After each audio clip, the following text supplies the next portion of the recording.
Let us turn to the book of Micah chapter 6. நாம் எல்லோரும் மீகா 6வது அதிகாரத்திற்கு நேராக திருப்பிக் கொள்வோம். And verse 7. மீகா 6வது அதிகாரம் 7வது வசனம்.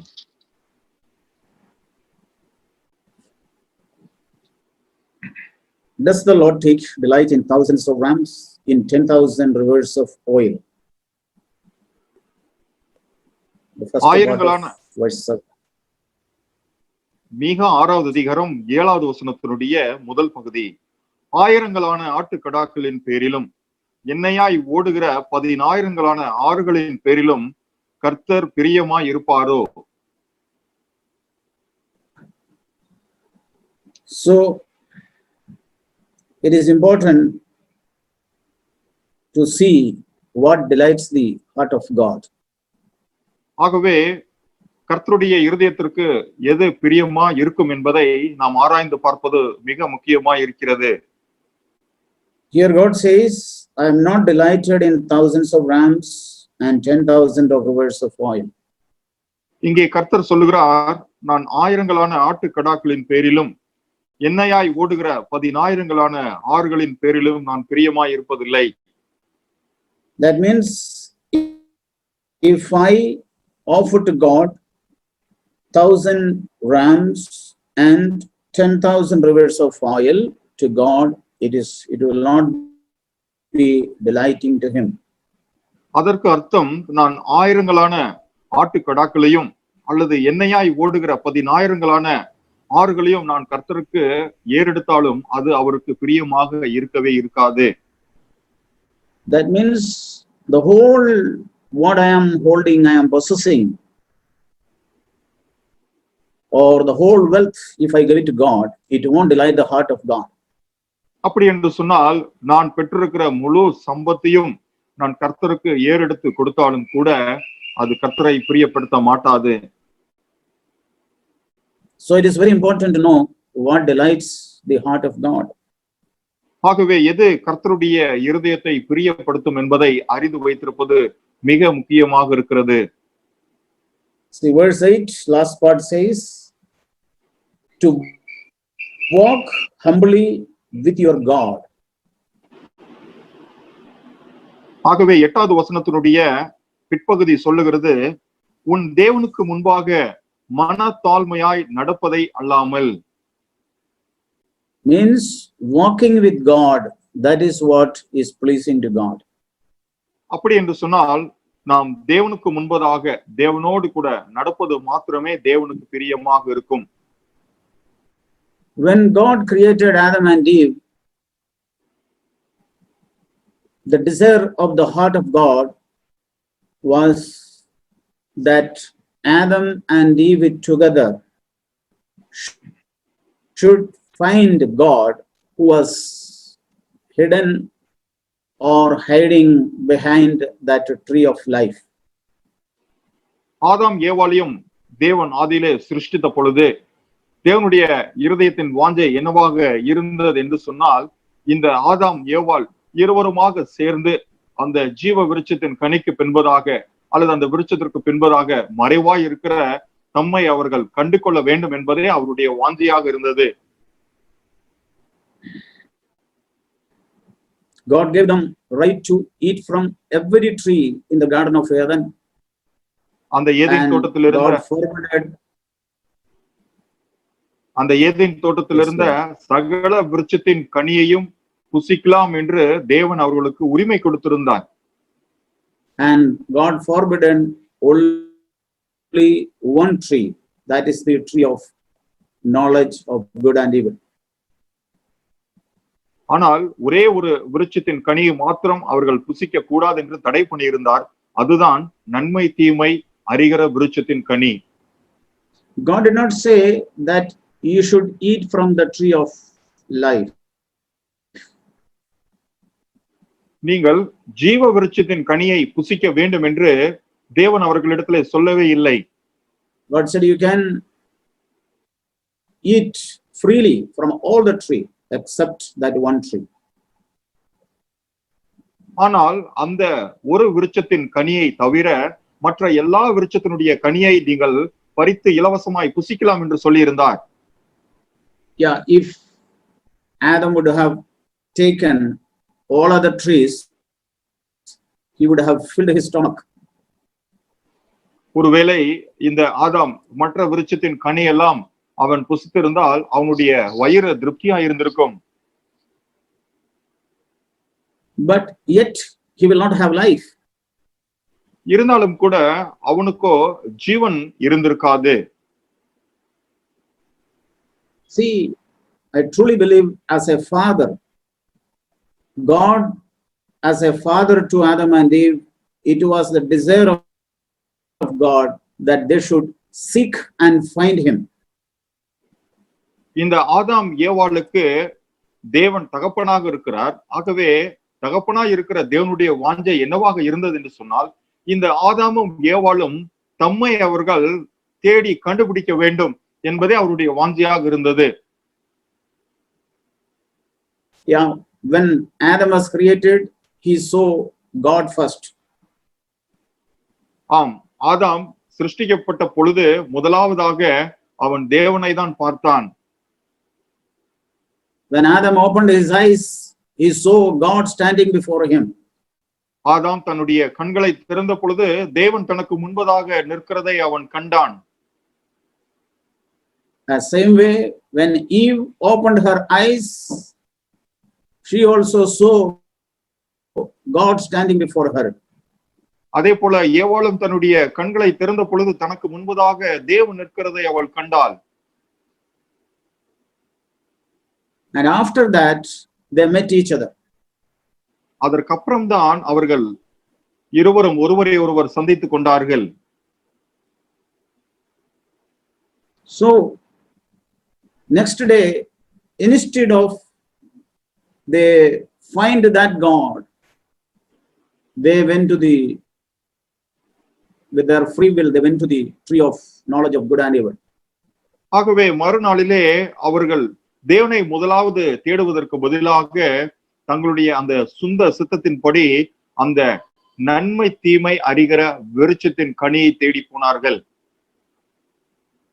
See, as a father, God's heart always desire that his children should seek him and fellowship with him. ஒரு தகப்பனாய் இருக்கிற தேவனுடைய வாஞ்சை என்னவாக இருக்கிறது என்றால், எப்பொழுதுமே தன்னுடைய பிள்ளைகள் தன்னையே தேடி நாடி அவரோடு கூட வந்து ஐக்கியம் பாராட்ட வேண்டும் என்பதே அவருடைய இருதய வாஞ்சியாக இருக்கிறது. If you ask any human fathers, believing father, that is what they will also say. விசுவாசிகளா இருக்கிற இந்த பூமியில இருக்கிற எந்த தகப்பன் மாதிரியும் நீங்கள் பார்த்து இந்த கேள்வி கேட்டால் அவர்கள் இதைத்தான் சொல்வார்கள். See, they are not looking for what belongs to them, but they themselves. அவர்கள் தங்களுக்குரியவைகளே அல்ல, தங்களையே அவர்கள் தேட வேண்டும் என்றே விரும்புவார்கள்.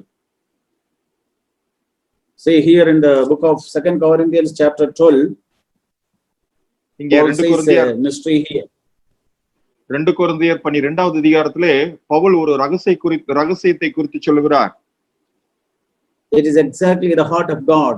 2 Corinthians chapter 12 verse 14 and its second part. 2 கொரிந்தியர் 12வது அதிகாரம் 14வது வசனத்தினுடைய பிற்பகுதி. இங்கே தேவனுடைய இருதயத்தை நாம் தெளிவாய் பார்க்க முடியும்.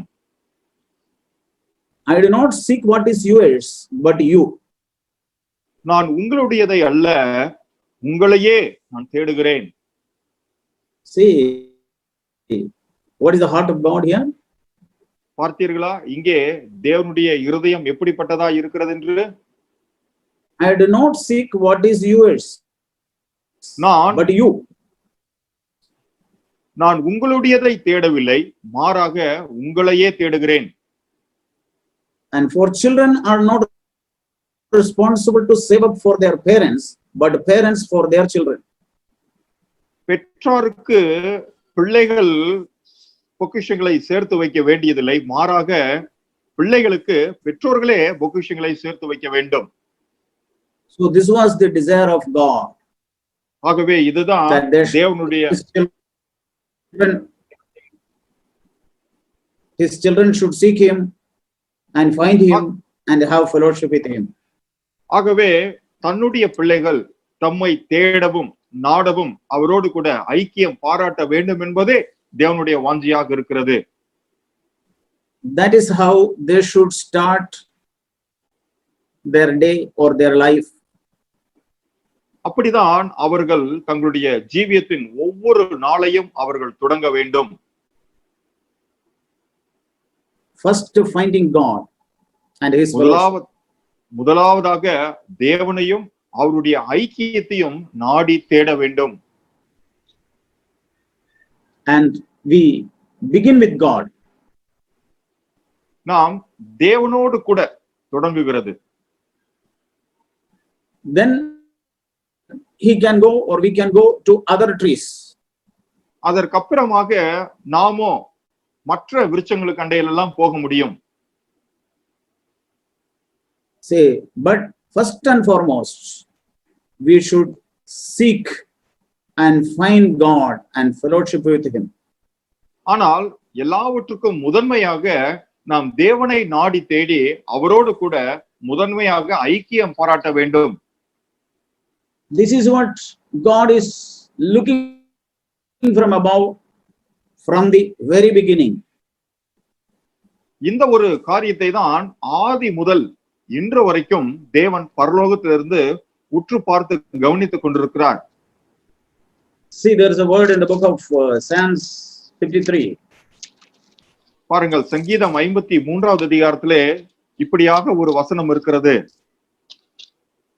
That says, God is looking from above, verse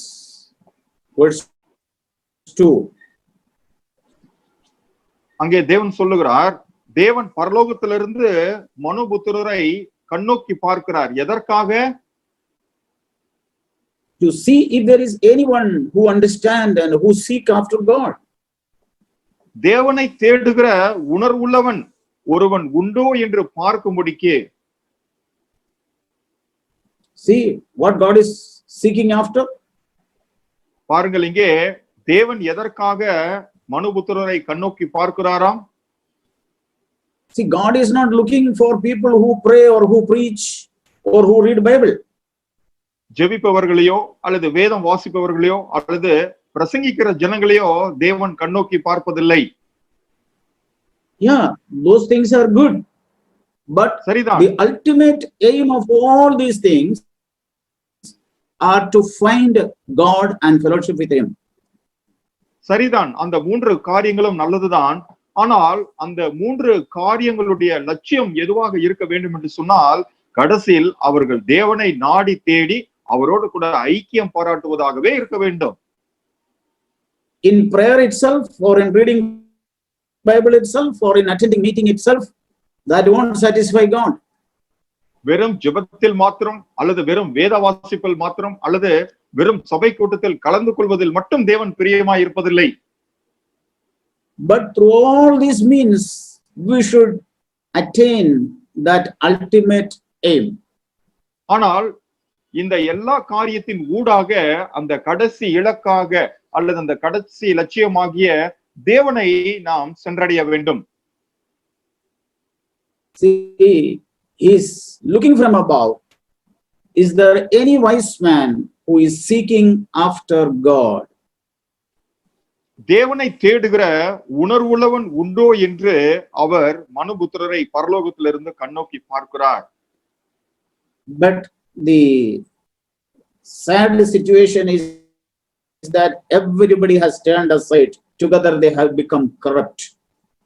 ஆனால் கவலைக்கிடமான காரியம் என்னவென்று சொன்னால், அங்கே ஒருவனும் இல்லை, அங்கே நன்மை செய்கிறவன் இல்லை, எல்லோரும் அவரவர்கள் வழியிலே ஏகமாய் கெட்டு போனார்கள். See, everyone has turned to their own ways. பாருங்கள், எல்லோருமே தங்களுடைய சொந்த வழிகளிலே திரும்பி போய்விட்டார்கள். And they have corrupted themselves. அவர்கள் தங்களை தாங்களே கெடுத்துக் கொண்டார்கள். See, in the book of Acts chapter 17, Apostle பாருங்கள். Paul says something here. அப்போஸ்தலர் நடபடிகள் 17வது அதிகாரத்திலே அப்போஸ்தலனாகிய பவுல் சில காரியங்களை இங்கே சொல்லுகிறார். Why he has made the mankind? ஏன் அவர் மனுபுத்திரனை சிருஷ்டித்தார்? Verse 26 onwards, he made from one man every nation of mankind to live on all the face of the earth, having determined their appointed times and the boundaries of their inhabitation. 26வது வசனம். Verse 26. 26வது வசனம். மனுஷ ஜாதியான சகல ஜனங்களையும் அவர் ஒரே ரத்தத்தினாலே தோன்ற பண்ணி பூமியின் மீதெங்கும் குடியிருக்க செய்து முன் தீர்மானிக்கப்பட்ட காலங்களையும் அவர்கள் குடியிருப்பின் எல்லைகளையும் குறித்திருக்கிறார். See why God has made like that? Verse 27. பாருங்கள், எதற்காக தேவன் அவ்வாறெல்லாம் செய்திருக்கிறார்? 27வது வசனத்தில் இருக்கிறது. That they would seek God. அவர்கள் தம்மை நாடி தேட வேண்டும் என்பதற்காக. If perhaps they might grope for him and find him. கர்த்தராகிய தம்மை அவர்கள் தடவியாகிலும் கண்டுபிடிக்கத்தக்கதாக தம்மை தேடும்படிக்கு அப்படி செய்தார். That means somehow we may find God. அப்படி என்று சொன்னால் ஏதாவது ஒரு வழியிலே எப்படியாவது அவர்கள் தேவனை கண்டுபிடித்த வேண்டும், அவரை நாடி தேட வேண்டும் என்பதாகவே அப்படி செய்தார். That means the ultimate aim of God, that we may find God. அப்படி என்று சொன்னால் தேவனுடைய அந்த இறுதி லட்சியம், இலக்கு என்னவாக இருந்தது என்று சொன்னால் மனுபுத்திரர் தேவனை கண்டடைய வேண்டும் என்பதே இருந்தது. It says here, somehow they grope him and find him. Seek, grope and find. இங்கே சொல்லப்பட்டிருக்கிறது, கர்த்தராகிய தம்மை அவர்கள் தடவியாகிலும் கண்டுபிடிக்கத்தக்கதாக தம்மை தேடும்படிக்கு அவர் அப்படி செய்தார். It is not speaking of having intellectual knowledge about God. இது இந்த தேவனை குறித்ததான அறிவுபூர்வமாக அல்லது புத்தி சார்ந்த ரீதியிலே அவரை அறிந்து வைத்திருப்பதை குறித்து இங்கே சொல்லவில்லை. In the world, most of the people have an intellectual knowledge of God. இந்த உலகத்திலே அநேக ஜனங்கள் இந்த தேவனை குறித்ததான புத்தி சார்ந்த அறிவு சார்ந்த காரியத்திலே அவர்கள் தெரிந்து வைத்திருக்கிறார்கள். Believers and unbelievers alike. அதிலே விசுவாசிகளும் அவிசுவாசிகளும் ஒரு போல் தான் இருக்கிறார்கள். That is not what God wants. அதை தேவன் விரும்பவில்லை. But in real sense, in our spirit, we may be one with God and we may be fellowshipping with him. ஆனால் யதார்த்த ரீதியிலே ஆவியிலே நாம் தேவனோடு கூட ஒன்றாய் இருப்பதும் அவரோடு கூட நாம் இணைந்து ஐக்கியத்தில் இருப்பதையுமே சொல்லுகிறது. And verse 28 says, and last part of that verse 27. 27 Though he is not far from each one of us. 27வது வசனத்தினுடைய பிற்பகுதி சொல்லுகிறது, அவர் நம்மில் ஒருவருக்கும் தூரமானவர் அல்லவே. See, he is not far from us. பாருங்கள், அவர் நம்மில் ஒருவருக்கும் தூரமானவர் அல்ல. He is just too closer to us. அவர் நமக்கு மிகவும் சமீபமாய் இருக்கிறார். But the way we seek him, we find him. ஆனால் நாம் அவரை எந்த ரீதியில் தேடுகிறோமோ அந்த ரீதியிலே அவரை நாம் அறிந்து கொள்வோம். See Isaiah chapter 55. பாருங்கள், ஏசாயா 55வது அதிகாரம் and verse 6. 6வது வசனம். Seek the Lord while he may be found. Call upon him while he is near. கர்த்தரை கண்டடையத்தக்க சமயத்தில் அவரை தேடுங்கள், அவர் சமீபமாய் இருக்கையில் அவரை நோக்கி கூப்பிடுங்கள். See, Paul says he is not far from any one of us. பாருங்கள், பவுல் சொல்லுகிறார், அவர் நம்மில் ஒருவருக்கும் தூரமானவர் அல்ல.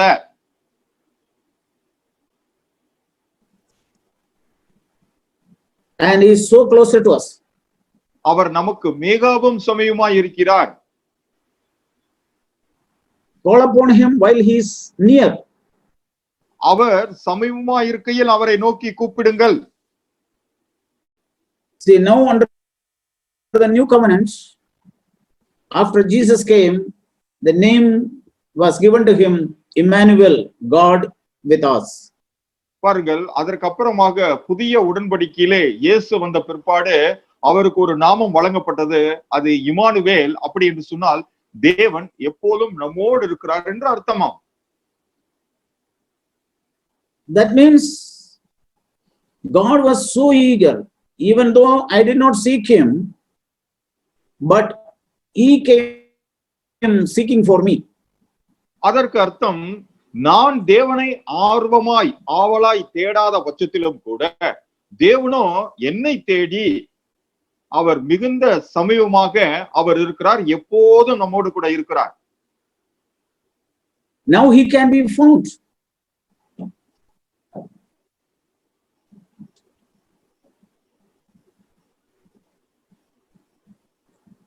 அவர் Now we can find him. இப்போது நம்மால் அவரை தரிசிக்க முடியும். And we can call upon him. நாம் அவரை நோக்கி கூப்பிட முடியும். And verse 7 says here how we have to do that. இங்கே 7வது வசனம் சொல்லுகிறது, நாம் அவரை எப்படி செய்ய வேண்டும் என்று. Wicked forsake his way. துன்மார்க்கன் தன் வழியை கைவிட வேண்டும். Unrighteous man his thoughts. அக்கிரமக்காரன் தன் நினைவுகளை விட்டுவிட வேண்டும். See, two things here to find God. பாருங்கள், தேவனை கண்டடைவதற்கு 2 காரியங்களை நாம் செய்ய வேண்டும். Forsake wickedness. அக்கிரமத்தை, துன்மார்க்கத்தை விட்டு விலகுவது. Yeah, we have meditated on that last week. What is wickedness? ஆம், இந்த அக்கிரமம் என்றால் என்னவென்று கடந்த வாரத்தில் தான் நாம் சிந்தித்தோம். That is our own will. Like Adam and Eve went to do with their own will. We should forsake our own will. அது என்னவென்று சொன்னால் நம்முடைய சுய சித்தத்தின்படி செய்வதுதான். ஆம், ஆதாமும் ஏவாளும் தங்களுடைய சுய சித்தத்தின்படி செய்தார்கள். அந்த அக்கிரமத்தை தான் நாம் வெறுக்க வேண்டும். And second, unrighteous man his thought. இரண்டாவதாக, அக்கிரமக்காரன் தன் நினைவுகளை விட்டு விலக வேண்டும். Yeah, all the unrighteousness dwells in our thoughts. ஆம், எல்லா அக்கிரமும் நம்முடைய இருதயத்தில் தான் தங்கி தாபரிக்கிறது.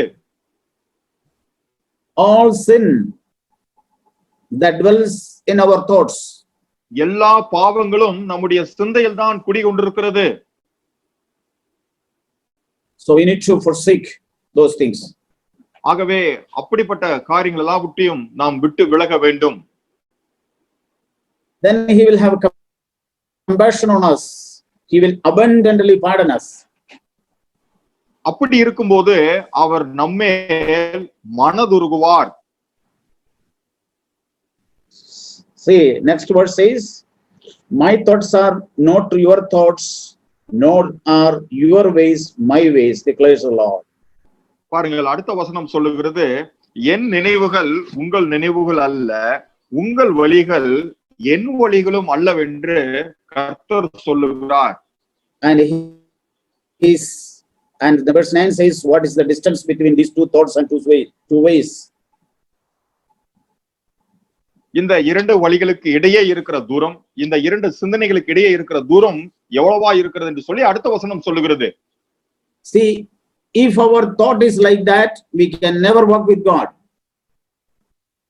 பாருங்கள், நம்முடைய சிந்தையானது அப்படி இருக்கும் என்று சொன்னால் நம்மால் ஒருபோதும் தேவனோடு கூட நடை போடவே முடியாது. If our ways are like this, we can never walk with God. நம்முடைய வழிகள் அப்படி இருக்கும் என்று சொன்னால் நம்மால் ஒருபோதும் இந்த தேவனோடு கூட சஞ்சரிக்க முடியாது. See, to walk with God, our thought must be of like God's thoughts, and our ways must be of God's ways. பாருங்கள், நாம் தேவனோடு கூட நடைபோட வேண்டும் என்று சொன்னால் நம்முடைய நினைவுகள் தேவனுடைய நினைவுகளை போல இருக்க வேண்டும், நம்முடைய வழிகளும் தேவனுடைய வழிகளை போன்றே இருக்க வேண்டும்.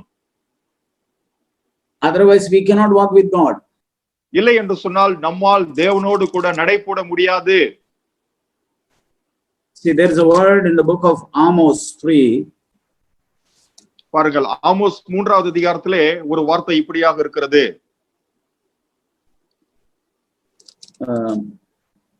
Chapter 3 and verse 3. ஆமோஸ் 3வது அதிகாரம் 3வது வசனம்.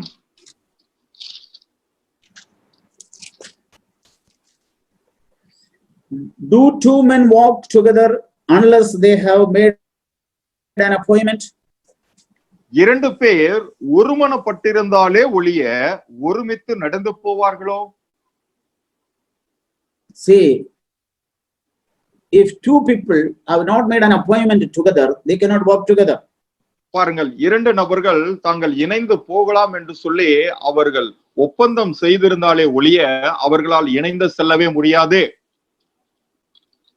The same way, அதே போலதான் our thoughts and God's thoughts and our ways and God's ways must be one. நம்முடைய சிந்தையும் தேவனுடைய சிந்தையும், நம்முடைய வழிகளும் தேவனுடைய வழிகளும் ஒரு போலவே இருக்க வேண்டும். Then only we can walk with God. அப்படி இருந்தால் மாத்திரமே நாம் தேவனோடு கூட நடைபோட முடியும். Otherwise, it is absolutely impossible to walk with God and fellowship with Him. இல்லை என்று சொன்னால் தேவனோடு கூட நடைபோடுவதும் தேவனோடு கூட ஐக்கியம் கொள்வதற்கும் சாத்தியமே இல்லை. So we need to examine, is my ways are God's ways, is my thoughts, or are my thoughts are God's thoughts, or it has got vast difference like earth and the sky. ஆகவே இந்த காரியத்தை குறித்து நாம் நம்மை நாமே நிதானித்து பார்க்க வேண்டும். எப்படி என்று சொன்னால், என்னுடைய வழிகள் தேவனுடைய வழிகளை போலவே இருக்கிறதா, என்னுடைய சிந்தனைகளும் தேவனுடைய சிந்தனைகளை போல இருக்கிறதா, அல்லது வானத்திற்கும் பூமிக்கும் எவ்வளவு ஒரு பெரிய இடைவெளி இருக்கிறதோ அதே போல ஒரு பெரிய இடைவெளி இருக்கிறதா என்று சொல்லி நான் நிதானித்து பார்க்க வேண்டும். That is where we need to repent and turn back to God. அங்கேதான் நாம் மனம் திரும்பி மறுபடியுமாக தேவன் பக்கமாய் நாம் திரும்பி வர வேண்டும். That is where we can begin our walk with God. அங்கேதான் தேவனோடு கூட நடைபோடுகிற அந்த காரியத்தை நாம் ஆரம்பிக்க முடியும். See, when Jesus was on this earth, he was always like that. இயேசு கிறிஸ்துவானவர் இந்த பூமியில் இருந்த பொழுது அவர் எப்போதுமே இப்படித்தான் செயல்பட்டார். When he was tempted, he said, man shall not live by bread alone, but every word that proceeds from the mouth of God. அவர் சோதிக்கப்பட்ட பொழுது அவர் சொன்னார், மனுஷன் அப்பத்தினால் மாத்திரமல்ல, மாறாக தேவனுடைய வாயிலிருந்து புறப்பட்டு வருகிற ஒவ்வொரு வார்த்தையினாலும் பிழைப்பான் என்றே சொன்னார். That means he said, my first life must proceed from God, அப்படி என்று சொன்னால், not by any food. அப்படி என்று சொன்னால் என்னுடைய ஜீவியமானது முதலாவது தேவனுடைய வாயிலிருந்து புறப்பட்டு வருகிற அந்த வார்த்தையிலிருந்து தான் வர வேண்டுமே ஒழிய எந்த ஒரு போஜனத்தினாலும் அல்ல என்று சொன்னார். See, that is not speaking about some written words. பாருங்கள், அது ஏதோ ஒரு எழுதப்பட்ட வார்த்தை மாத்திரம் அவர் குறிப்பிடவில்லை. It is not some references. அது ஏதோ ஒரு இணை வசனத்தை குறித்து அவர் சொல்லவில்லை, குறிப்போ அல்லது அதை குறித்தெல்லாம் அவர் சொல்லவில்லை. But how I should proceed my life, I must hear from God Himself.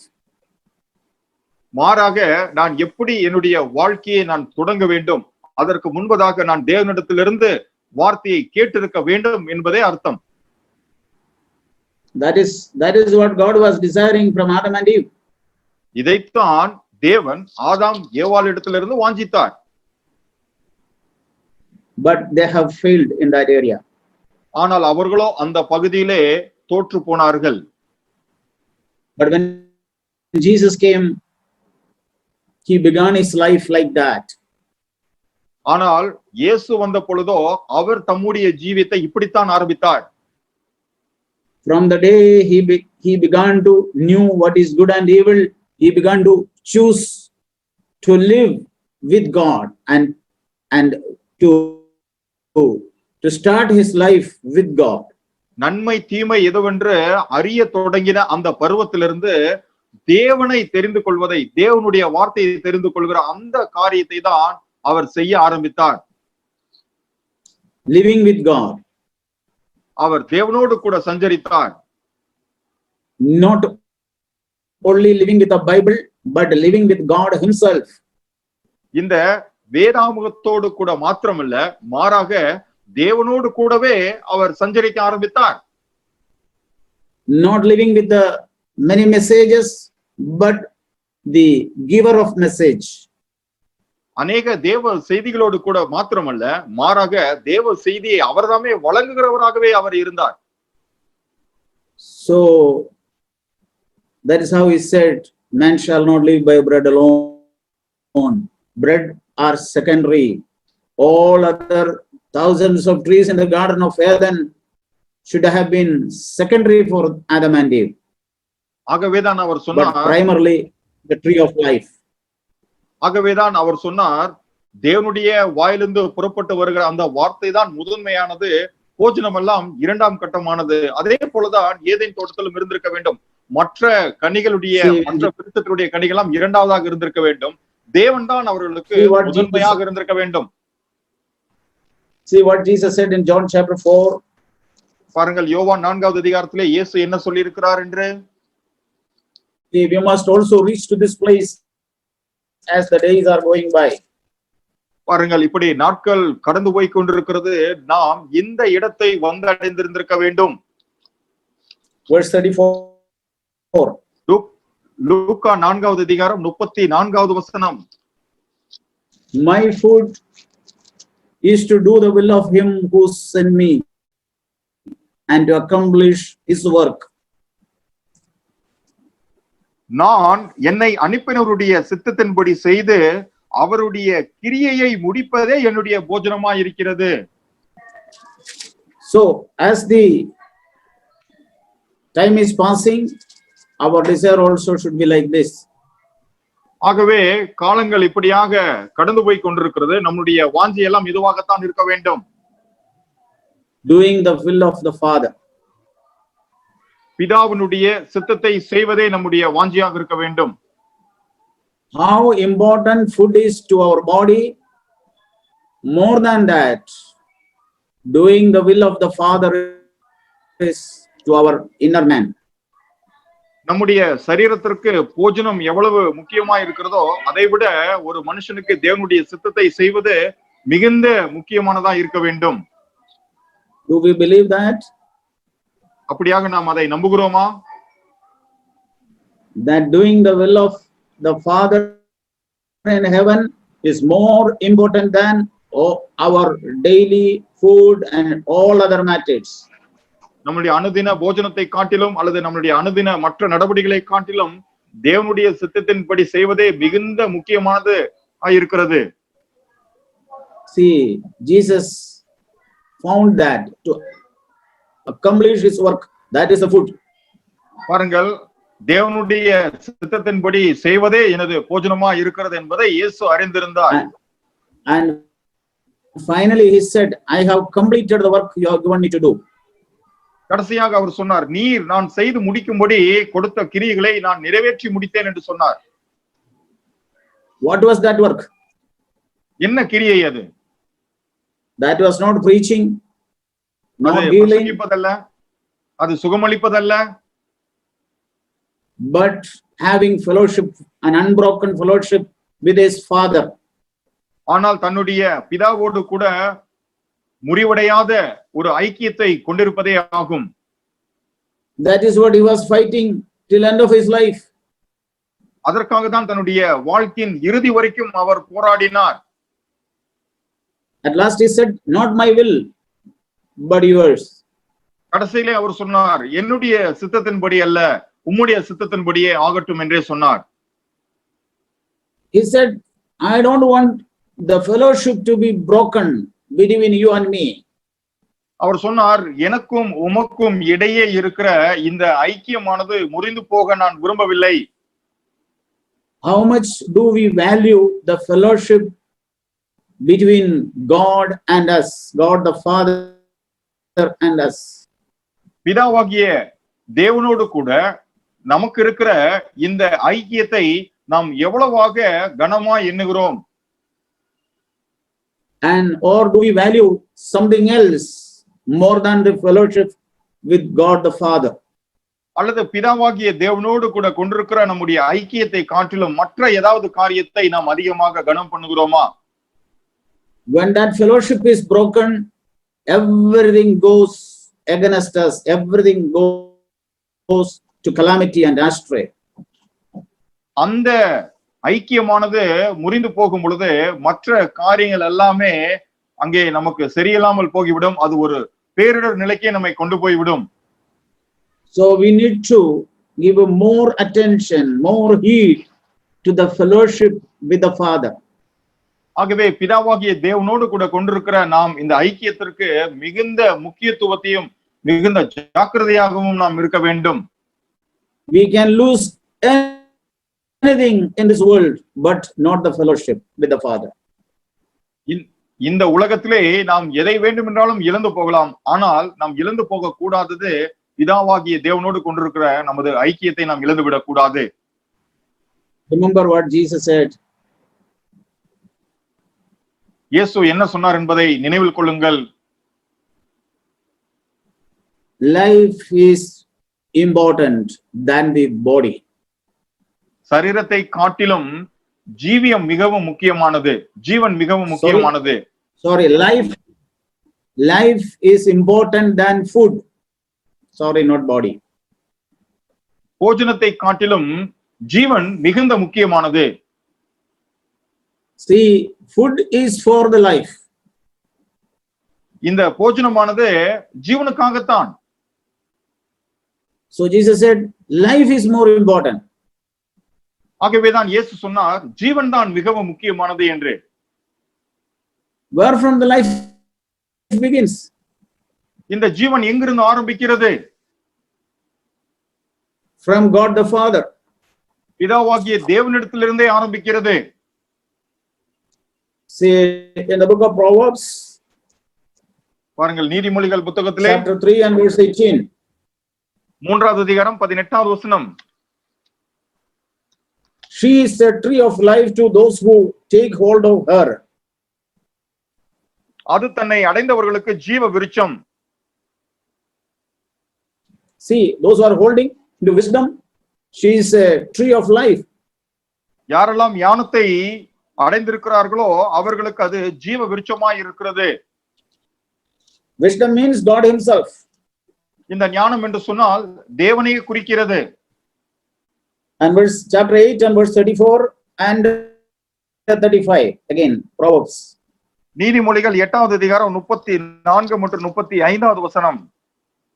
Blessed is the man who listens to me, watching daily at my gates, waiting at my doorpost. என் வாசற்படியில் நித்தம் விழித்திருந்து என் கதவு நிலையருகே காத்திருந்து எனக்கு செவி கொடுக்கிற மனுஷன் பாக்கியவான். And he who finds me find life and obtains favor from the Lord. என்னை கண்டடைகிறவன் ஜீவனை கண்டடைகிறான், கர்த்தரிடத்தில் தயவையும் பெறுவான். See, daily listening to him, watching at his doorpost, waiting for him, and find him, and we find life. நித்தமும் அவர் வாசப்படியில் விழித்திருந்து அவர் கதை அருகே நிலைத்து காத்திருந்து அவருக்கு செவி கொடுக்கிற மனுஷன் ஜீவனை கண்டடைகிறான்.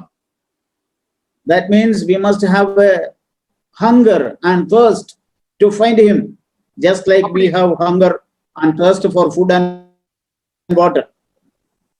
எப்படி நாம் ஆகாரத்திற்காகவும் தண்ணீர் அருந்துவதற்காகவும் பசிக்கவும் நமக்கு தாகமும் எடுக்கிறதோ அதே போல அவரை கண்டறிவதற்கான பசியும் தாகமும் நமக்கு இருக்க வேண்டும்.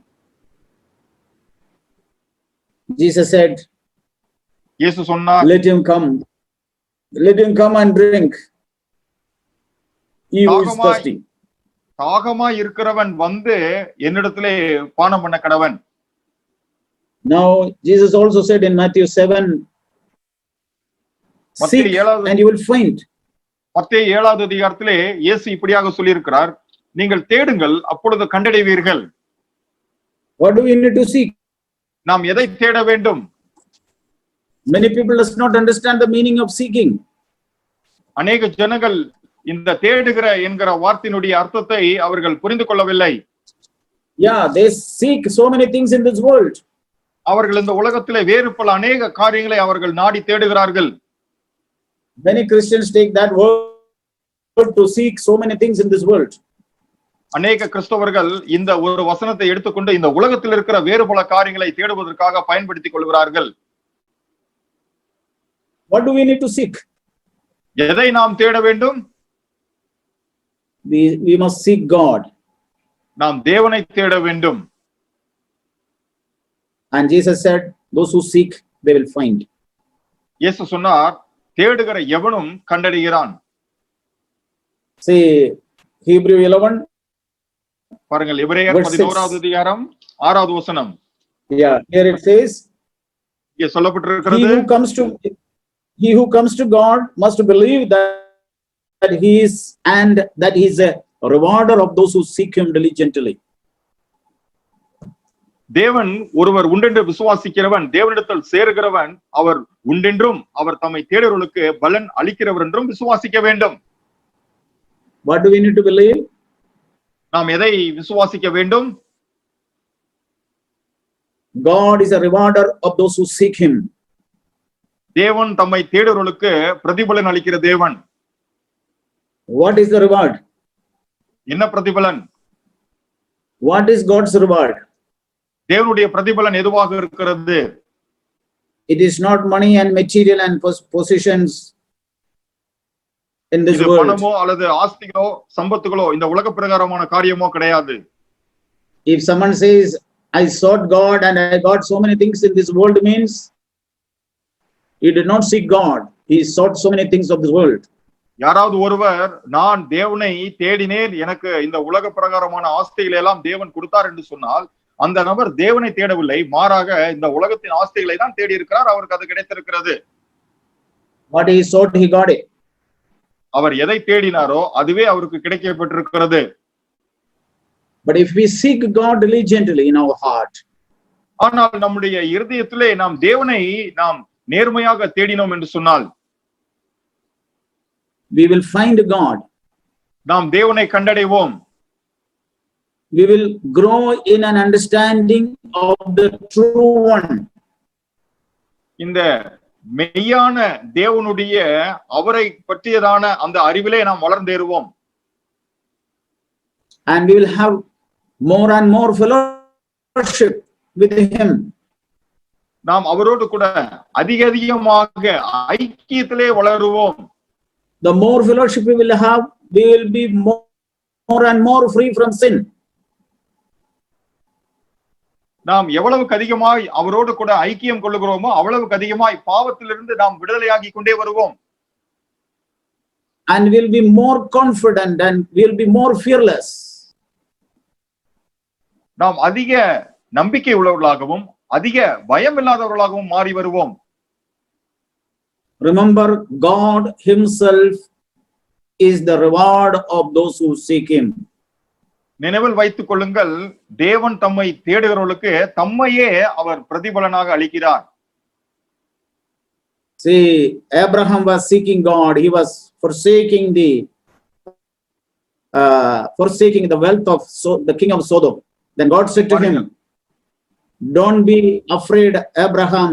I am your great and exceeding reward. Genesis chapter 15 verse 2. அங்கே ஆபிரகாம்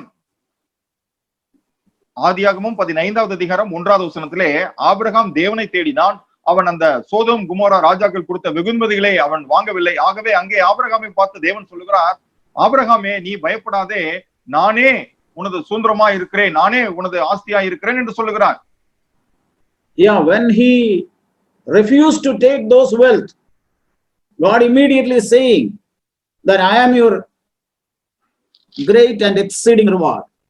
இங்கே ஆபிரகாம் அவர்கள் கொடுத்த அந்த வெகுமதிகளை வேண்டாம் என்று அவன் மறுத்த பொழுது தேவன் சொல்லுகிறார், நானே உனது சுதந்திரமாய் இருக்கிறேன் என்று சொல்லுகிறார். நானே உனக்கு மகா பெரிய பலனுமாய் இருக்கிறேன். ஆகவே சகோதர சகோதரர்களே நினைவில் கொள்ளுங்கள், சகோதர சகோதரர்களே நீங்கள் நினைவில் வைத்துக் கொள்ளுங்கள், if we diligently seek for the fellowship of God daily on priority basis, God himself, Father himself will reward us. நாம் அனுதினமும் தேவனோடு கூட கொள்ளுகிற இந்த ஐக்கியத்தை நாம் மிகவும் வாஞ்சித்து அதற்கு முக்கியத்துவம் கொடுப்போம் என்று சொன்னால் தேவன் தாமே அவரையே நமக்காக தருவார். Psalm 63 first word says like this. சங்கீதம் 63வது அதிகாரம் 1வது Lord, you are my God. தேவனே நீரே என் Lord, you are my Lord. Early in the morning I seek you. அதிகாலையில் உம்மை நான் தேடுவேன். And as a land without water, waiting for water, I seek for you. இப்படி வறண்ட நிலமானது தண்ணீருக்காக ஏங்கி நிற்கிறதோ அதே போல நான் உம்மை தேடுவேன். See, a dry land is waiting, seeking for water. பாருங்கள், ஒரு வறண்ட நிலமானது தண்ணீருக்காக ஏங்கி நின்று கொண்டிருக்கிறது. See, our heart without God is a dry land. நம்முடைய இருதயமானது தேவன் இல்லாமல் ஒரு வறண்ட நிலமாய் இருக்கும். Our life is dry without his presence. அவருடைய சமூக பிரசன்னம் இல்லாமல் நம்முடைய ஜீவியமானது வறண்டதா இருக்கிறது. Have you realized that? அதை நாம் உணர்ந்திருக்கிறோமா? What is the reason for all dryness and all calamities and all troubles we have in our life? நம்முடைய வாழ்க்கையிலே நமக்கு இருக்கிற இந்த பிரச்சனைகளுக்கு, இந்த வறட்சியான நிலைமைக்கு அல்லது மிகவும் பேரிடராய் இருக்கிற அநேக காரியங்களுக்கு என்ன காரணம் தெரியுமா? All fighting and quarrel and arguments and jealous and anger, all sort of sin. What is the reason? இப்படி நாம் பொறாமைப்படுகிற காரியம், சண்டையிடுகிற காரியம் அல்லது சச்சரவு செய்கிற காரியத்திற்கு எல்லாவற்றுக்கும் எது காரணமா இருக்கிறது? The presence of God is not there. அங்கே தேவனுடைய சமூக பிரசன்னம் இல்லை. ஆகவேதான் Remember, God is more eager to give us fellowship than we seek. பாருங்கள், நாம் தேடுவதை காட்டிலும் நமக்கு அவருடைய ஐக்கியத்தை கொடுப்பதற்கு தேவன் மிகுந்த வாஞ்சையுள்ளவராக இருக்கிறார். Let us make our ways as God's ways and let us make our thoughts as God's thoughts, so that we may walk together with him till end of our life. நாம் நம்முடைய வழிகளை தேவனுடைய வழிகளாகவும் நாம் நம்முடைய சிந்தைகளை தேவனுடைய வழிகளாகவும் சிந்தையை தேவனுடைய சிந்தையாகவும் மாற்றிக்கொள்வோம். அப்படி இருக்கும் பொழுது தேவன் நம்முடைய ஜீவிய பரியந்தம் நம்மோடு கூட அவர் நடை போடுவார். We will be able to walk with him. நாமும் அவரோடு கூட நடை போட முடியும். May God help us. தேவன் தாமே நமக்கு உதவி செய்வாராக. Amen. ஆமென்.